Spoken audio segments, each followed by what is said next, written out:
नमस्कार। आज आम बनैबा एक अमरांथस बा राजगिरार एक रेसिपी। राजगिरा देखंतु एटा हला राजगिरा बा खड़ा मंजी। आम एक ओडिया रे खड़ा मंजी बा कुशला मंजीर मंजी बोली जानी थाओ। एटा साधारणतः हमर मिले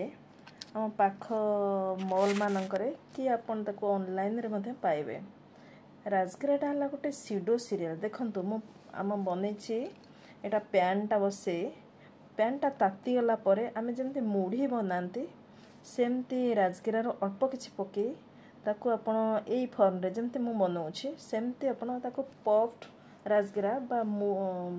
ताको बनांतु जेमती मुढ़ी भाजंती सेमती भाजुछि देखंतु सेटा प्राय अल्प भाजी हो जाए। प्रथम आपनकर कोन हबो कि सेटा तळे किछि गुंड रहि जाई पारे से गुंड को आपण फोपाड़िबे नाही ताकू आपण छत्ता पारे भी बने जेतले ताकू चले करी ताकू छत्ता रे पके दे परिबे गुंड बने दे परिबे सेटू जमा फोपाड़िबे नाही। एवं देखंतु ए टाइप रो सेटा प्राय सब फुटी जाए। एटा भारी टेस्टी एवं यार गोटे एक्स्ट्रा फ्लेवर थाए। एटा ए राजगिराटी हला आपनकर गोटे प्रकार मिलेट जोटा कि आपनकर के दे प्रोटीन फाइबर आ भारी गुणकारी मिलेट आउ सेटा एनेमिक लोकन को भी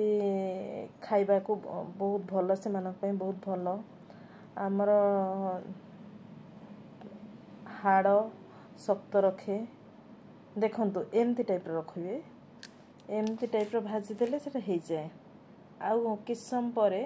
सेटा ताती गला परे संगे संगे हो जाए एवं आमर स्किन आउ स्किन को एटा बहुत उज्जवलता प्रदान करे एवं आखि पई भी बहुत भलो छोट पिलांकर दृष्टि शक्ति पई ए खाद्यटी रखंतु। आमर जेमती साधारणतः मुढ़ी को जो टाइप रो फॉर्म खाउछंती एटा को सेई टाइप रो फॉर्म रे खाइबे। मो शेष को आपन केमती खाइबे सेटा जणाउछि देखंतु यार गोटे एंटी इन्फ्लेमेटरी प्रॉपर्टी अछि जोटा कि हमर रिमाटिज्म बेले कि देह रे कोनोसी बॉडी रे पेन टाको करे देने पेन टाको टिके कमाए एवं एटा को यार गोटे कैंसर प्रिवेंटिव प्रॉपर्टी अछि। एथरे प्रेजेंट है गोटे पेप्टाइड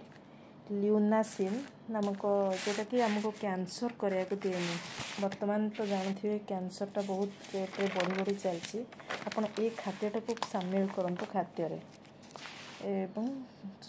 सुस्थ रखंतु। छोट पिलांग पे एटा गोटे भलो जलखिया एवं प्रेग्नेंट वुमेन जो माने बढ़ी आ डायबिटिक ब्लड प्रेशर से मानक पे एटा गोटे भलो जलखिया एथरे भलो प्रोटीन पाइबा जोटा कि लाइसिन अमीनो एसिड सेटा हमर बॉडी पे बहुत उपकारी हाउ हमर हार्ट हेल्थ टाको भी ठीक रखे कारण एथरे अधिक परिमाण पोटासियम रहिता है एवं हमको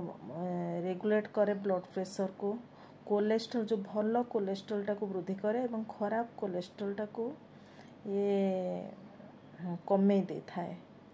आउ एते गुडे गुणकारी जिनस थिबा एटा को काहे कि हमें न खाइबा प्राय प्रेग्नेंट वुमेन मानकर जोटा आयरन रिच हेथिबारो एटा प्रेग्नेंट वुमेन माने आराम से खाई परिबे। आउ हाँ यार गोटे एटा गट हेल्थ पे भी बहुत उपकारी थाए एवं एटा कॉन्स्टिपेशन को प्रिवेंट करे जो मानकर प्राय देखिबे कोष्ठकाठिन्य थाए से माने एई जलखिया टिको डेली खांतु डेली अपन दिन शामिल करंतु कारण आपन को एटा किछि प्रॉब्लम होबनी। मु जो फॉर्म ले करछि आपन मुढ़ी परी आपन एटा मास से पर्यंत रखी पारिबे डबारे साइते के रखी ताको अल्प अल्प करी खाई पारिबे। आउ एटा आपन जे देखंतु तापरे कोन करली ना ताको चले दियंतु चलेला परे जो पार्टटा हमर रहिला पोड़ी जायछि जो पार्टटा से पार्टटा को आपन नष्ट करिवे नै आपन ताको छत्तुआरे पके देबे कारण सेटा भी बहुत उपकारी आ सेटा सेमती तो खाइबा को भल लागे हम चाखुथिलु किन सेटा काळे काहाको जदी जळिला परि लागिवो तेणु ताकू रखिदे आपण छतुआरे पके देले पिला माने केही जानि भी परिबेनी सेटा खाईदेवे देखंतु एटा को चले देले आउ एटा को भी आपण लडू फॉर्म रे खाई परिबे मो अन्य केते बेले आउ गोटे वीडियो छाड़ी परिबे वीडियो करिवे जो थरिका आपन को लडू से लडूटा छोट पिला मानकर डेली गोटे गोटे खाई परिबे मो सेटा पछरे बनैबे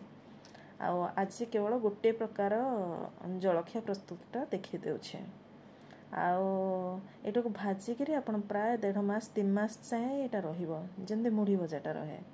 देखंतु ताको गोटे छोट डबा रखिथिली ता परदिन सकाळू हमर एटा सुंदर जलखियाटी हेतिला आउ आपण गरम क्षीर ताको पके देबे क्षीर रे आपण जो परिमाण देखले जति की पकेली सेति की हम 3 जण प्राय खाइथिलु कि जे आपण को इच्छा अनुसार खाइबे जति की आपण खाइबे ता देरे आपण हाँ मोरा सेटा टिके पतला ही जाइथिला बोली मु सेथरा आउ किछटा पकेइछि देखंतु